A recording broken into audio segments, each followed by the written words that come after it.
Welcome to Brilliantly British. My name is Lawrence and today I'm going to show you how to make a fantastic bread and butter pudding. So, as we show you how, please sit back, relax with a cup of tea in hand, putting those feet up too, and enjoy this episode. And don't forget to subscribe.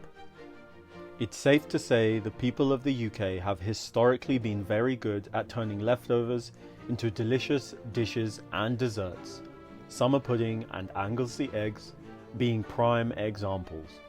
Today's recipe will showcase another resourceful dish turning simple and few ingredients into this comforting bread and butter pudding. Step by step, we'll be sharing our recipe with you, finishing the episode off with a welcomed session of tasting at the end. I'm done. So now, with the introductions made and your interest peaking, allow me to introduce the ingredients to you. For today's Brilliantly British bread and butter pudding, you will need some butter, some eggs, some demerara sugar, some full-fat milk, some vanilla, and the star of this dish, our Brilliantly British sweet loaf.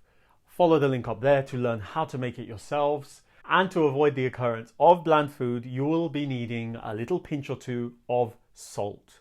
That's it for the making of today's Brilliantly British bread and butter pudding. But, please, before you get started, before you do anything at all, switch on your kettle, brew yourself a nice cup of hot tea so that you can sip on that whilst you bake.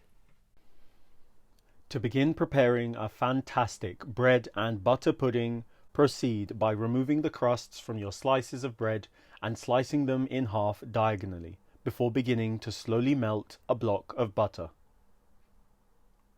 With some free time on your hands, whilst waiting for the butter to melt, a moment should be spent relaxing with some Brilliantly British content in hand, making sure, of course, to like and subscribe.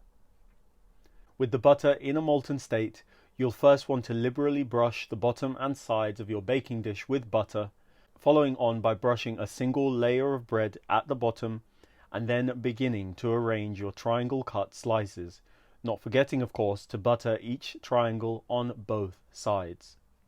Take your time with this therapeutic process, buttering and arranging, making sure that the final result consists of many peaks and little to no gaps, finishing the arrangement by drizzling with any remaining butter. Having placed the baking dish to one side for just a moment, after rehydrating, to prepare the custard, into a jug I'll crack and homogenize my eggs and then gradually warm up milk with sugar, stirring constantly to dissolve the sugar within.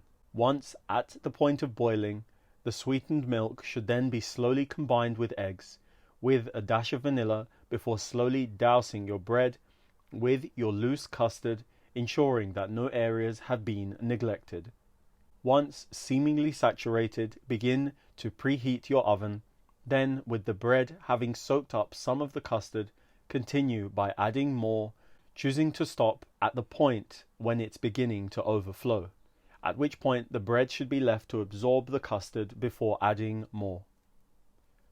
Once all of the custard has been added, with the dish now on a foil-lined baking sheet, finish the preparation of the pudding with a generous sprinkle of demerara sugar before beginning to bake.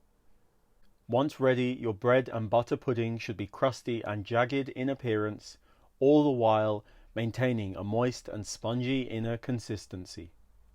Now, with a bread and butter pudding made and your appetites peaking, I think it's time for tasting.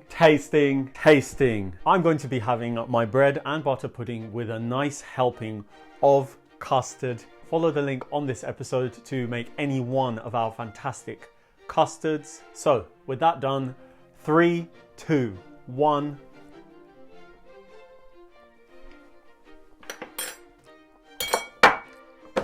I'm done. Can you hear that? Fair enough, you can't feel that, but you can hear that crust. And not only does it have a fantastic, everlasting, brilliantly British crust, it has a lovely, spongy, buttery, moist center. Look, let's make no mistake about the fact that this is, in a simple sense, reconstituted bread that has been somewhat, put together, covered with sugar, butter, eggs, milk, all of the good stuff.